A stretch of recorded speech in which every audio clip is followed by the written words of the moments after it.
This toy was brought to you by Japan Hero Collectibles. Japan Hero Collectibles, specializing in rare and unusual toys from your favorite tokusatsu and henshin hero shows. Check them out at japanherocollectibles.com.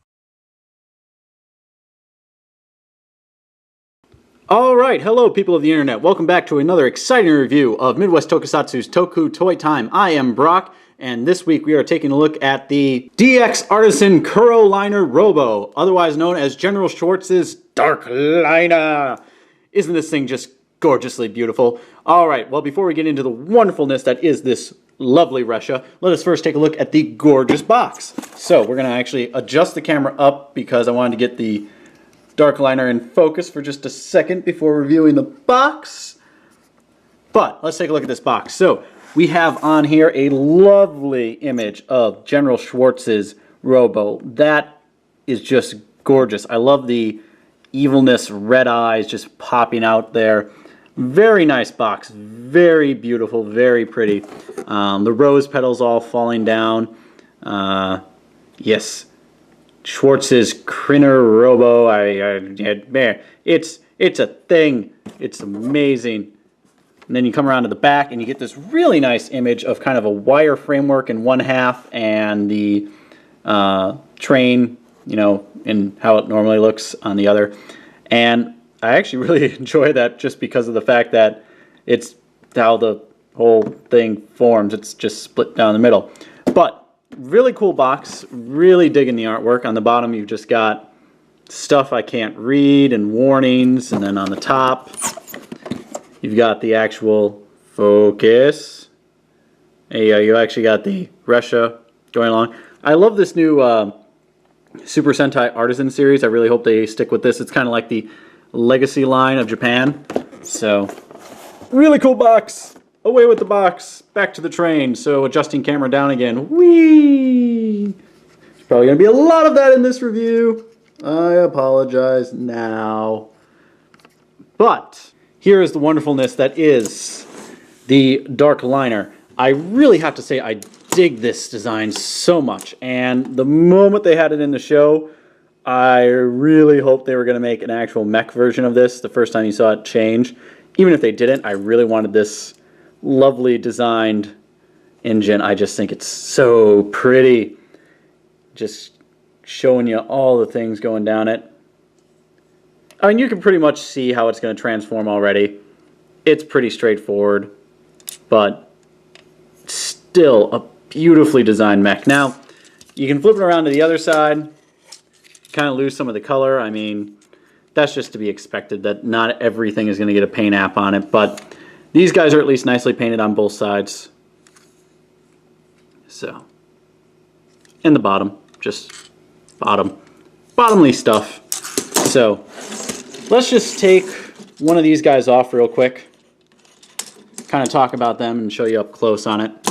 Stay flat. So, as you can see, right here at the front, I really love. This isn't translucent or anything. It's just the way they painted it. It's nice red in there that's got black right in the middle for those sort of eyes.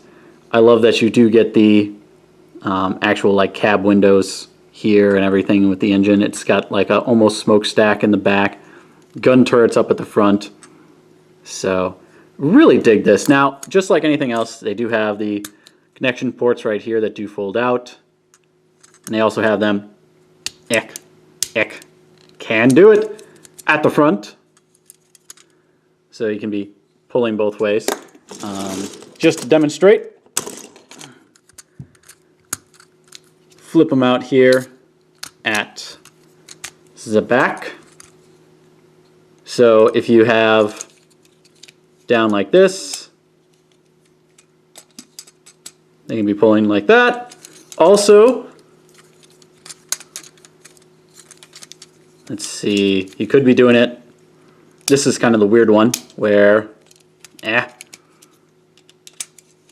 be pulling like that. So maybe if you had two of these, you could have one pulling the other and another train behind it. Nice, really long.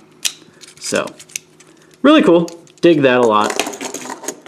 Now, if we put them back on, we'll just, gotta fold down the ports. Folding ports. click, click. All right. So there's the first Russia. Now let's just take a look at the actual like comparison shot here with Toku Ichigo's Russia. And we'll just, again, adjust camera more. So as you can see, I mean, lengthwise, it's pretty long. It's still pretty long. I mean, Red Russia only comes to about, Toku Ichigo's comes about halfway, right to where the head section is on the mecha, right where it folds.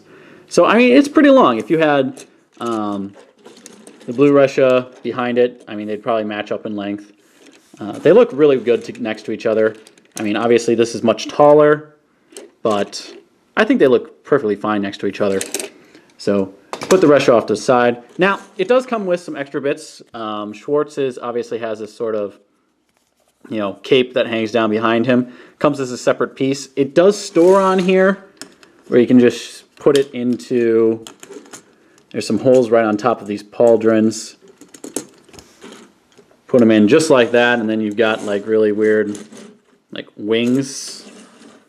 Wings, I don't know. It's wings. Does also come with a sword. We'll just show that real quick now.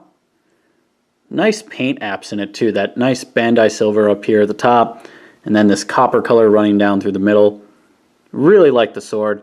Downside is I have not found a place to store the sword properly. At least not, you know, anything that comes in the instructions. I have kind of, you can kind of fit it there and just kind of rest it and it's away.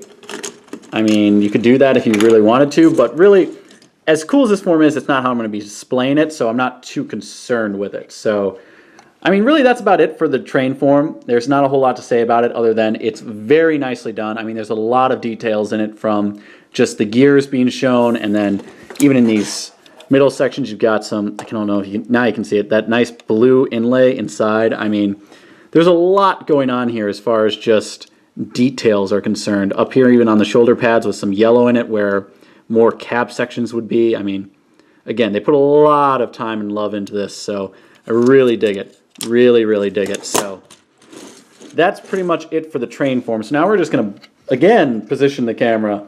I'm so sorry. You're probably so sick of this. But we'll position it up a little bit so that we can show you transformation. So transformation basically means you're going to come to the ends. And I've learned that it's best to rotate the trains first, which will be the legs. So rotate, and then come down to the other side and rotate. You just want to rotate them so that, you know, you've got all the color in the front. So now you've got that. So now you can come to the bottom. And you can take either side of these, it doesn't really matter, but you just want to move one of them up so you've got a, you know, actual clip over here, and then the post peg, whatever that is on that side. So now you're going to take it and you're going to fold it so that it's like here. Again, need to adjust. Yak. Guy's getting tall on me. So now you've got them up. You just kind of want to take the sections and you want to, probably best to move the pauldrons up. Take them. You want to push the halves together, and it's going to push out the shoulders. So just push them together until they're tight, and then push that clip together. So now with the feet, just want to spread them out and then fold up the feet, and they'll lock in with the clip system. So when you're undoing this, you just want to make sure you're pushing up here so you undo it. But now you want to come here to the arms and just take them and collapse them up, come down here underneath and pull out the hand, and then fold it down. Basically just accordion them together. Come over here, hand, accordion it up like so. Then you can fold down the pauldrons, bring it down a little bit. With the head, just rotate and then bring down the faceplate. And you're pretty much set. The only thing that you have left to do is you come to the back and spin them around. And here's that cape section that we were talking about. you just come to the back and you want to slide it up underneath the pauldrons, and then the two posts will connect into two ports right on the back. You just want to line them up and push it in tight, and then it looks like it was always there. And now you have the dark liner in its Robo form. Hooray, Robo form! And this is where I don't even know really how to describe how amazing this form is, just because of articulation. And oh my god, there's so much articulation. But first, let's just talk about the actual figures. So as you can see, we'll just get in close here on the head for you. Look at that. There's that nice gold head with all the red eyes. Just really want you to focus on that. Really, really nice head. And I love that they've got the silver going around it. Even in the chest section now it comes together. You get that nice blue pop. The gold's underneath. Really dig it. Come to the arms. These do move up, so you do get a lot of range of motion with the arms. Again, we'll talk about that in a second. You know, there's those nice copper hands that come out, really tying in with this copper here on the upper legs and in the chest and then on the face, and of course even on the feet. So there's a lot of blacks, a lot of silvers, but that copper's enough places to tie everything together. So we kind of talked about its looks and its feel, and the cape is just really nice. I wish they had had some sort of official cape like this for Tara Gordon, but oh well. So, with the head, this is where it gets beautiful. Look at this. You get a full 360-degree range of motion from the neck, but you also get a tilt to the sides, tilt forward and back. It's basically a ball joint that's right here. I mean, this does come off. It's not a ball joint, but it kind of is. But where it gets really nice is now you can also take this and you can kind of angle it so that it can be looking up, because the horns also will move back. So now you can get this sort of really nice upwards look without really making it look goofy. So I dig that a lot. I dig how much motion and emotion you can get from the head itself. Like I said, the pauldrons will lift up on the side, so you get a nice range of motion in the arms. I mean, if you turn his head, the pauldrons will lift up higher and you get more motion here, but really dig that. And then you can also come forward with them. You can go back if you didn't have the cape on. But you can also get an elbow joint.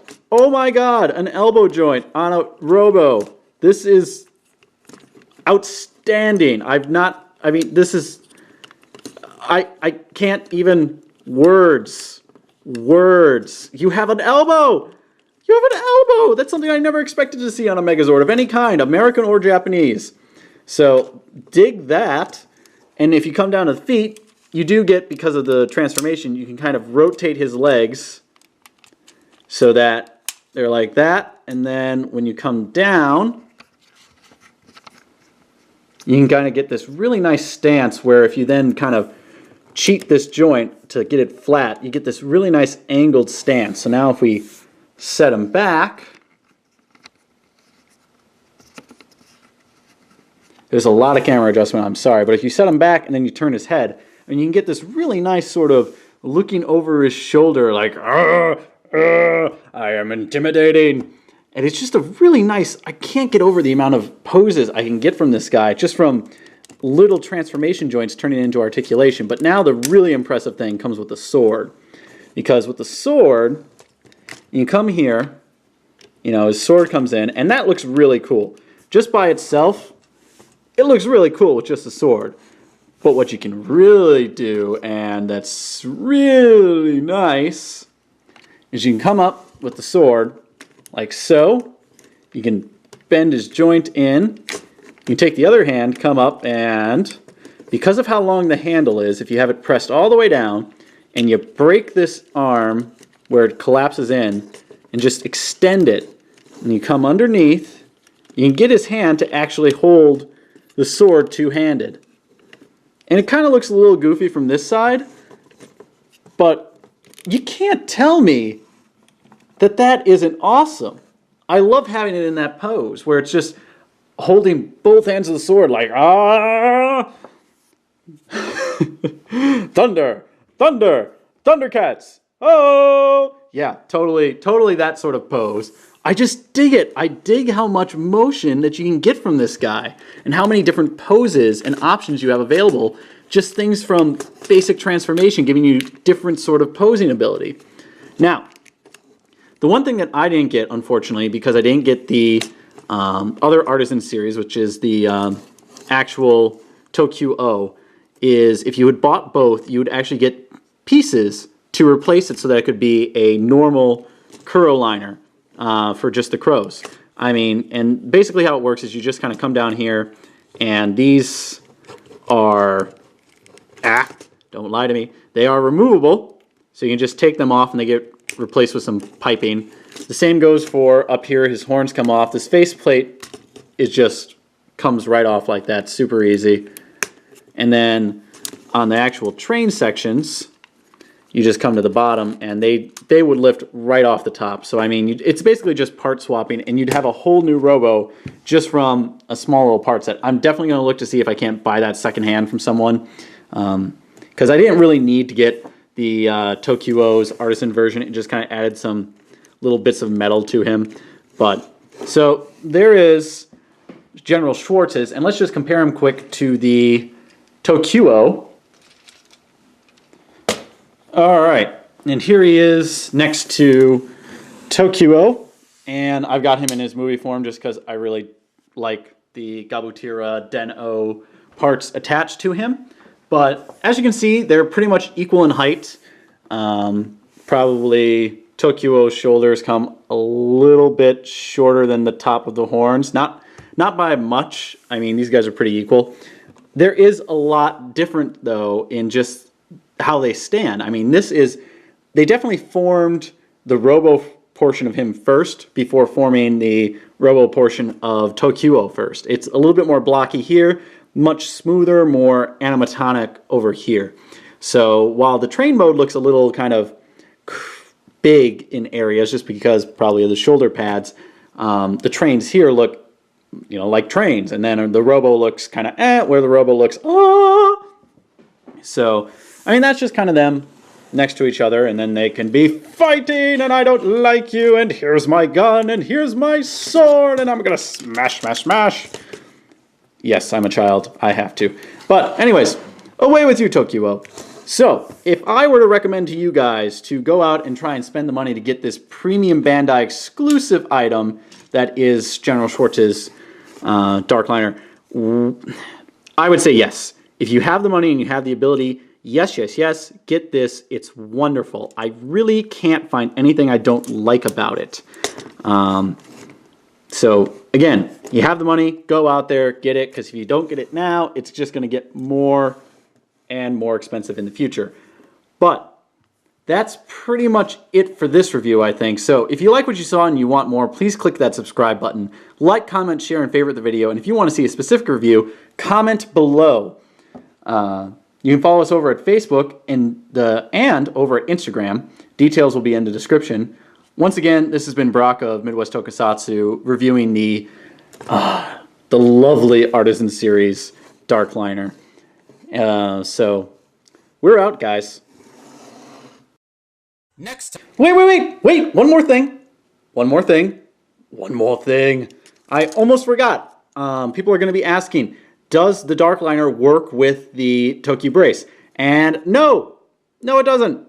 There is no tracks or anything on the bottom to let it work with the Toku brace. Here's the Toku brace.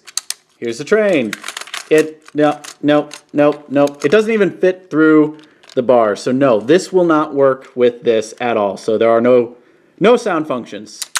None to be had. I have answered that question. I have answered it. All right, goodbye. Next time on Toku Toy Time.